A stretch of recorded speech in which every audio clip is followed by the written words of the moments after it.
사막별 여행자라는 책이 있습니다. 한 20년 전에 출판된 책인데 사막에서 태어난 유목민 소년이 프랑스에 가서 느낀 점을 담은 책입니다. 사막에서 살던 청년이 갑자기 프랑스로 갔으니 얼마나 많이 놀랐을까요? 정말 그 프랑스 문명을 경험하고 여러 가지 충격을 받았을 텐데 그 충격을 받은 내용을 이제 책으로 썼는데요. 이 책의 주인공은 아프리카 사하라 사막에서 양을 치며 살던 유목민이었습니다. 그런데 그 책의 주인공이 어렸을 때 프랑스에서 온 사람을 통해서 책 한 권을 받았는데 그 책 이름이 어린 왕자였대요. 어린 왕자 정말 유명한 책이죠. 그런데 그 소년이 당연히 그 책을 받았는데 읽지 못 읽죠. 글을 배운 적이 없으니까. 사막에서 양을 치던 소년이 어떻게 불어를 읽고 이해하겠습니까? 그래서 이 소년이 그 글을 배우고 싶어서 집에서 30km나 떨어진 곳에 매일 오고 가며 글을 배웠고 공부를 했고, 나중에 이제 글을 읽을 수 있게 되었을 때 책을 읽은 후에 어린 왕자 책이 너무나 좋아서 그 작가를 만나고 싶어서 프랑스로 갔다고 합니다. 근데 이 소년이 프랑스로 갔는데 정말 그 여러 가지 충격을 받았는데 가장 충격받은 부분이 있는, 그게 무엇인지 한번 생각해 보시겠어요? 유목민으로 사막에서 살던 소년이 프랑스에 갔어요. 뭐 때문에 가장 놀랐을까요? 파리 도시일까요? 유명한 프랑스 음식일까요? 아니면 뭐 에펠타워일까요? 무엇 때문에 놀랐을까요? 이 소년이 가장 놀랐던 거는 뭐냐면 수도꼭지를 틀었는데 물이 콸콸 나오는 거라고 합니다. 사막에서 물이 콸콸 나오는 거는 상상할 수도 없죠. 그리고 특히 이 소년이 더 놀랐던 이유가 뭐냐면 이 소년의 삼촌이 물이 없어서 죽어가는 모습을 본 적이 있다고 합니다. 그런데 수도꼭지를 틀었는데 물이 막 나오니까 이 도대체 뭐야, 이렇게 완전히 충격 먹은 거죠. 이거는 사막에서는 상상도 못하는 일이죠. 사막이 얼마나 그 물이 귀한지 다시 한번 상기시켜주는 예화입니다. 근데 오늘 본문에 이스라엘 백성이 광야에서 유랑하다가 르비딤이라는 곳으로 옵니다. 그런데 그곳에는 오아시스가, 그 광야에서 거의 제일 큰 오아시스가 있어야 되는 장소예요. 그런데 그 르비딤에 왔는데 물이 없는 거예요. 물이 없는 것도 문제인데 또 한 가지 문제는 뭐냐면 분명히 하나님의 인도하심을 따라서 받아서 왔는데 물이 없다는 게 이게 또 다른 큰 문제예요. 1절 한번 우리 읽어보겠습니다. 이스라엘 자손의 온 회중이 여호와의 명령대로라고 하죠. 그냥 모세가 임의대로 자기가 내 생각에 저기 물이 있을 것 같아 그래서 간 게 아니에요. 이들은 분명히 구름 기둥과 불 기둥을 따라서 광야에서 유랑했다고 하잖아요. 그래서 분명히 하나님께서 인도하신 길을 따라 갔어요. 그런데 물이 없어요. 그리고 르비딤이라는 그 뜻은 안식처라는 뜻입니다. 그럼 광야에서 유랑하다가 안식처를 찾았는데 이 휴게소 같은 곳인데, 그럼 거기 오아시스가 당연히 있을 거라고 예상을 했고, 정말 힘들게 광야에서 이 200만 명이 되는 사람들이 가축을 끌고 유랑을 했는데 물이 없어요. 이럴 때 많은 기독교인들이 이분법적으로 생각을 합니다. 저도 그렇고 우리 대부분 다 이분법적으로 생각합니다. 우리 생각과 바램은 우리가 신앙생활을 잘하잖아요. 기도하잖아요. 말씀 읽잖아요. 그리고 열심히 노력하잖아요. 그리고 이게 하나님의 뜻인 것 같아요. 그러면 잘 돼야 된다고 생각해요. 이게 우리 기독교인의 생각이에요. 기도했어? 분명히 하나님의 인도하심이 있는 것 같아. 그리고 내가 신앙생활도 잘하고 있어. 그러면 일이 잘 풀려야 된다는 게 우리의 생각이에요. 우리는 이런 공식을 갖고 있어요. 근데 이런 공식이 어디서 나왔느냐? 기복신앙에서 나온 겁니다. 그런데 일이 잘못되면 이렇게 생각을 해요. 하나님이 벌을 주시는 거야. 하나님이 인도하시지 않고 하나님이 함께 하시지 않는 거야. 이렇게 우리는 뭐 아니면 도, 이렇게 생각합니다. 이분법적으로, 극단적으로 생각을 해요. 제가 지난번에 개척교회 세미나 갔다 왔을 때 어느 사모님이 이런 말씀을 하셨다고 제가 나눈 적이 있었죠. 사모님이 신앙의 양심을 지키기 위해서 교단을 탈퇴했고 교회를 개척했을 때 당연히 하나님의 뜻인 줄 알고 잘 될 거라고 예상을 했습니다. 그런데 개척교회가 안 되니 이제 이게 뭐지? 시험 들어서 힘들다고 했어요. 왜 분명히 양심을 지키고 하나님의 뜻대로 했는데 안 될까? 우리가 힘들어하죠. 오늘 본문에 있는 이스라엘 백성들이 똑같이 힘들어해요. 분명히 불기둥, 구름기둥을 따라왔는데 우리가 물을 마실 수 있어야 하는데, 물이 있어야 하는데, 물이 없으면 우리 죽는데 왜 물이 없어? 그래서 이스라엘 백성들은 하나님이 우리와 함께하지 않는다라고 생각했다는 말씀이 7절에 있습니다. 7절에 그가 그곳 이름을 마사 또는 무리바라 불렀으니 이는 이스라엘 자손이 다투었음이요. 모세랑 하나님께 따졌죠. 왜 물이 없는데 우리를 여기로 데리고 왔어? 따졌어요. 그들이 여호와를 시험하여 이르기를 여호와께서 우리 중에 계신가 안 계신가 하였음이더라 하죠. 하나님이 안 계신 줄 알았다고 하는 거예요. 이들이 하나님을 시험했는데 어떻게 시험했냐면, 하나님 우리와 함께 있습니까? 그러면 뭘 좀 해보세요. 아무 일도 안 일어나죠? 그럼 하나님 없는 거네요. 하나님을 시험한 거예요. 증명해보라 이거예요.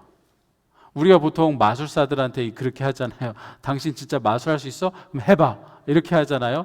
그런 식으로 하나님한테 시험을 한 거예요. 당신이 우리와 함께 하고 있습니까? 당신이 하나님입니까? 해보십시오. 모세와 하나님의 인도하심으로 왔는데 물이 없다. 그럼 하나님이 안 계시거나 우리와 함께 하지 않는다. 이렇게 극단적으로 모 아니면 도 이렇게 단순하게 생각을 하는데, 신앙생활을 하다 보면 우리도 다 겪는 부분입니다. 분명히 기도 열심히 했어요. 분명히 열심히 노력했어요. 그런데 하나님의 뜻이 있어서 왔다고 생각을 했어요. 그런데 안 돼요, 잘. 그때 시험에 들 수 있습니다. 근데 오늘 본문이 가르쳐주는 메시지는 바로 이것입니다. 하나님이 인도하셨어도, 우리가 신앙생활을 잘하고 있어도 하나님께서 물이 없는 르비딤으로 인도하신다는 거예요. 그 이유가 있습니다. 이유는 우리를 연단시키기 위하기 때문이에요. 이스라엘 백성을 광야에서 연단시키시려고 일부러 물이 없는 곳으로 인도하셨어요.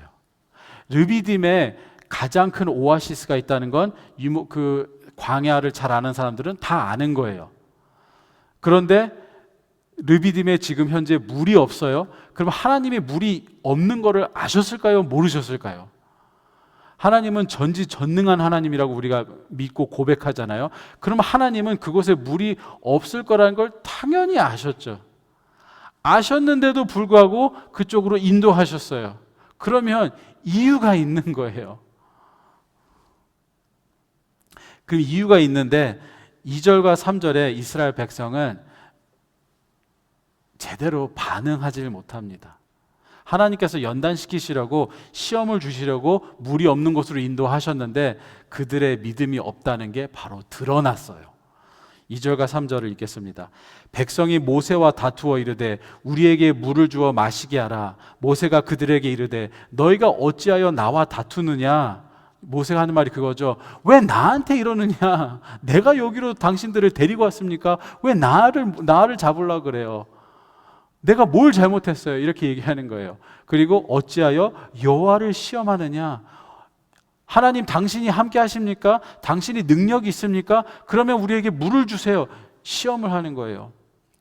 그리고 3절에 거기서 백성이 목이 말라 물을 찾으매 그들이 모세에게 대하여 원망하여 이르되 당신이 어찌하여 우리를 애굽에서 인도해 내어서 우리와 우리 자녀와 우리 가축이 목말라 죽게 하느냐. 이제 이거는 원망하는 거죠. 왜 우리를 여기 데리고 와서 이렇게 하느냐. 사실 이스라엘 백성이 이해가 안 되는 게 아닙니다. 우리도 그 상황에 있었으면 불평했을 수도 있습니다. 생각해 보세요. 사막에서 물도 없이 걷는다고 한번 생각을 해 보세요. 덥습니다. 목이 마릅니다. 다리도 아픕니다. 또 관절이 안 좋으신 분들은 무릎도 아파요. 그리고 어린 아이들이 있는 집은 아이들이 칭얼칭얼 거려요. 엄마, 아빠, 우리 언제까지 걸어야 돼? 나 목말라, 더워, 힘들어. 애들이 칭얼칭얼 거려요. 그리고 가축이 있는 사람들은 가축이 제대로 따라왔을 수도 있고 안 왔을 수도 있어요. 근데 가축이 목말라 죽을까 봐 걱정합니다. 먼 거리를 걷는 것도 힘든데 물이 있어야 할 곳에 물이 없으니 이거 그들이 힘든 것은 이거 너무나도 당연한 거예요. 그런데 저도 사역을 하면서 느꼈는데 제가 두 번째 교회를 떠나고 나서 제가 확실히 깨달았어요. 이거를 깨달았는데 그게 뭐냐면 교회에서 사역을 하다 보면 처음에 이런 생각을 해요. 한 1년 정도 됐을 때 하나님이 나를 왜 여기로 보내셨지?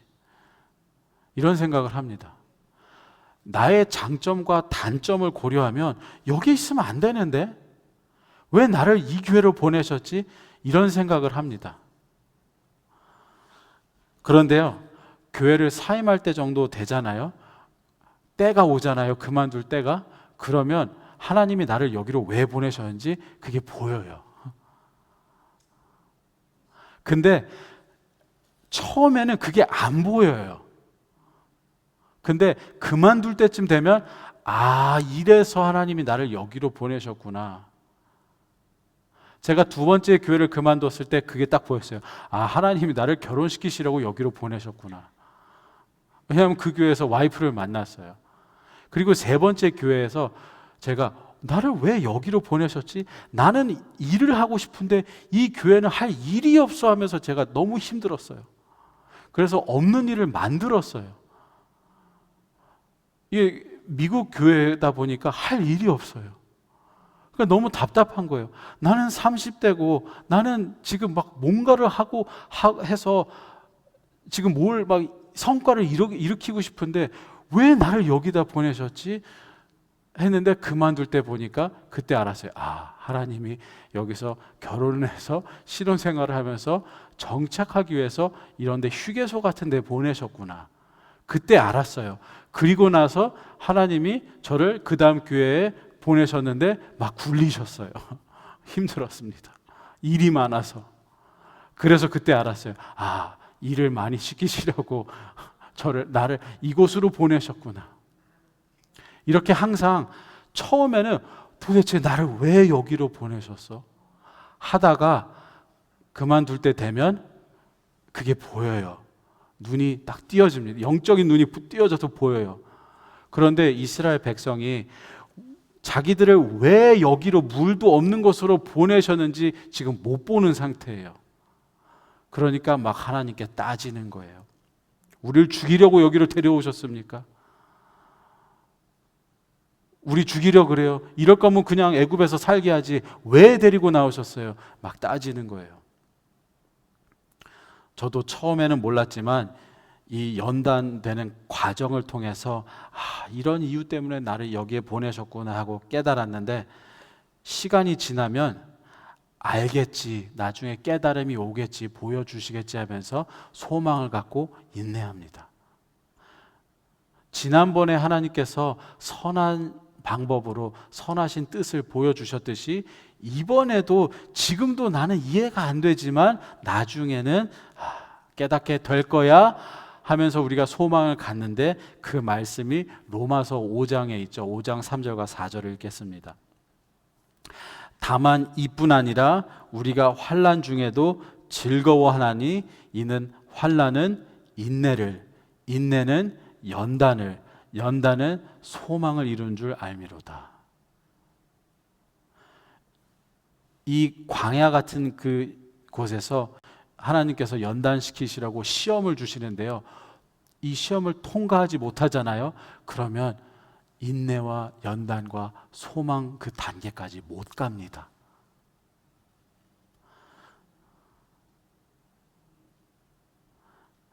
환난을 겪으면요, 누구나 다 힘들어해요. 안 힘들면 환난이 아니에요. 환난이 힘드니까 환난이지 안 힘들면 환난이 아니죠.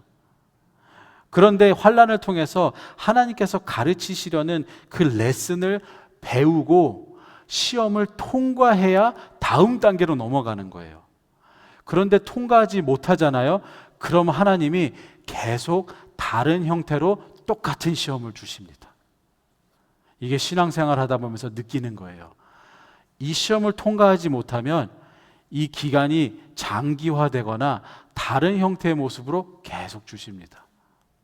예를 들어서 덧셈 뺄셈을 못하는데 구구단을 가르칠 수는 없죠. 만약에 덧셈 시험을 주셨는데 통과하지 못하잖아요. 그럼 나중에 뺄셈으로 시험을 또 주세요. 만약에 통과하잖아요. 그럼 구구단으로 넘어가는 거예요. 그런데 통과하지 못하잖아요. 그러면 계속 이 시험을 주시는 거예요. 왜 주시죠? 우리를 사랑하시기 때문에 주시는 거죠. 다 부모님이시고 자녀를 키워보신 적이 있으니까 아시겠죠. 자녀가 집에서 놀고 먹도록 가만히 놔두는 부모님은 한 명도 안 계십니다. 다 공부를 시키시고 세상에서 배울 걸 배우게 하고 훈련 받게 하고 성장하도록 인도합니다. 마찬가지로 하나님도 우리가 성장할 수 있도록 시험을 주십니다. 그러면 이스라엘 백성들이 어떻게 반응했어야 할까요? 그들이 한 거는 불평이었어요. 하나님, 이게 뭡니까? 우리를 다 죽이려고 합니까? 이렇게 불평하는 대신 주님, 우리 물이 필요합니다. 우리를 긍휼히 여겨 주옵소서. 도와주시옵소서. 이렇게 기도했었어야 돼요. 주님 안 계신가요? 하나님이 안 계셔서 지금 이런 일이 생기는 건가요?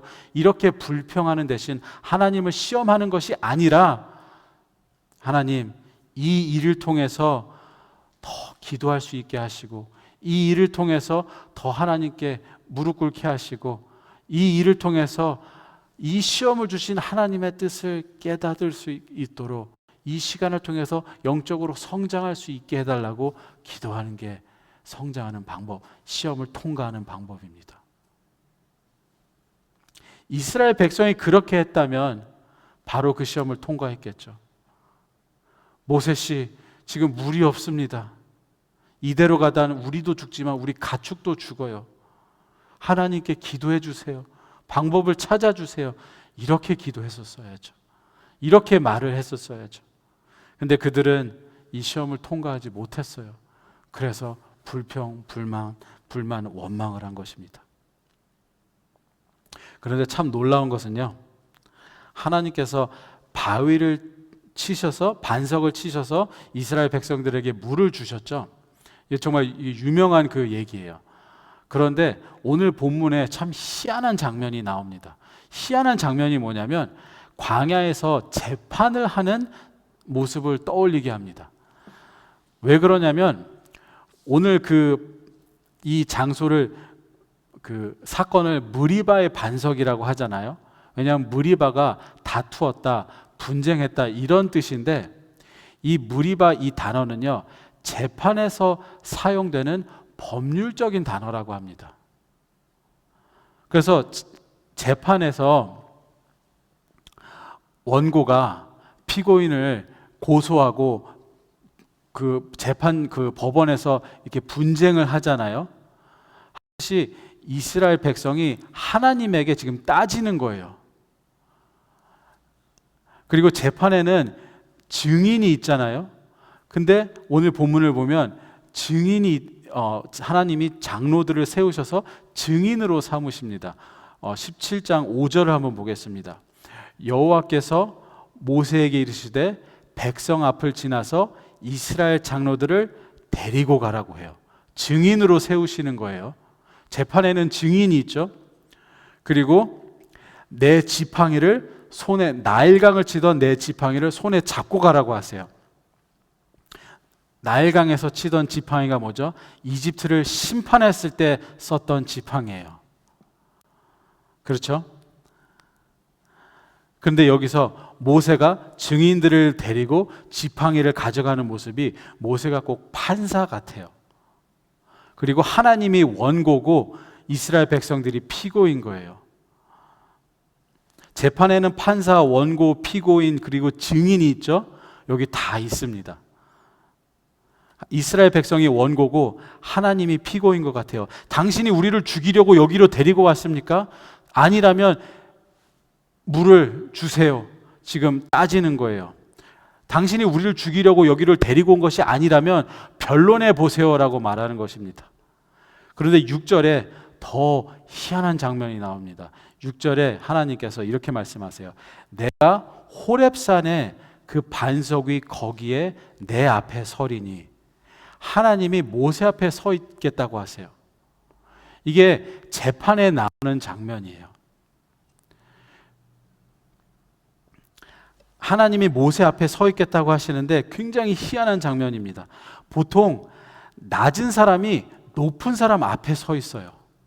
종이 주인 앞에 가서 서요. 신하가 왕의 앞에 가서 서요.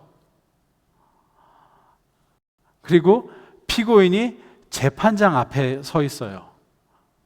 거기서 변론을 해요. 그런데 하나님이 모세 앞에서 서 있겠다고 하세요. 더 낮은 사람 앞에서. 그리고 하나님이 뭐라고 하시죠? 그 지팡이로 반석을 치라고 하세요. 그리고 그 반석에서 물이 나왔잖아요. 그런데 고린도전서의 사도 바울은 이 반석이 예수님이라고 합니다. 10장 4절에 이런 말씀이 있습니다. 모두가 같은 신령한 음료를 뒤따르는 신령한 반석으로부터, 여기가 이게 무리바 반석을 말하는 거예요. 신령한 반석으로부터 마셨으니 그 반석은 곧 그리스도시라, 이렇게 말씀하죠. 불평, 불만, 원망하고 불신했던 이스라엘 백성이 심판을 받았어야 했어요. 그들이 심판을 받고 벌을 받았어야 됐어요. 그런데 그 이스라엘 백성이 심판과 벌을 받지 않고 누가 맞았죠? 예수님이 맞았어요. 하나님이 지금 여기서 변론하시는 거예요. 나는 너희들을 죽이려고 데리고 온 게 아니다. 그리고 심판을 받아야 하는 것은 이스라엘 백성인데 예수님, 반석이신 예수님이 맞으시죠. 맞아야 할 것은 이스라엘 백성이에요. 근데 예수님이 맞으세요. 이게 예수님이 우리를 위해서 십자가에서 죽으신 그 사건을 예표하는 사건입니다. 하나님께서 우리에게 시험을 주시잖아요. 근데 우리는 잘 통과하지 못합니다. 그런데 우리의 그 죄를, 시험을 통과하지 못해서 불평하고 불만하고 원망하는 이 죄를 예수님께서 다 갚아주신 것입니다. 왜 하나님이 나를 이런 길로 인도하셨을까? 왜 이런 환난을 허락하셨을까? 불신이 생기고 궁금증이 생길 때 십자가를 묵상하시기 바랍니다. 십자가를 바라보면요, 두 가지 확신이 생깁니다. 첫 번째는 지금 내가 겪고 있는 이 상황이 하나님이 없어서도 아니고 실수한 것도 아니고 이게 다 하나님의 뜻이었다. 이 믿음이 생깁니다. 예수님께서 십자가에서 못 박히셨어요. 그럼 예수님이 실패한 것입니까? 아니죠. 그래서 우리는 십자가를 바라볼 때 우리의 환난을 재해석할 수가 있어요. 이게 실패가 아니고 하나님의 뜻과 섭리가 있다. 그리고 십자가를 바라볼 때 우리에게 반석을 깨트려 생수를 내어주신 그 하나님이 우리를 도우실 거라는 믿음이 생기고 새 힘이 생깁니다.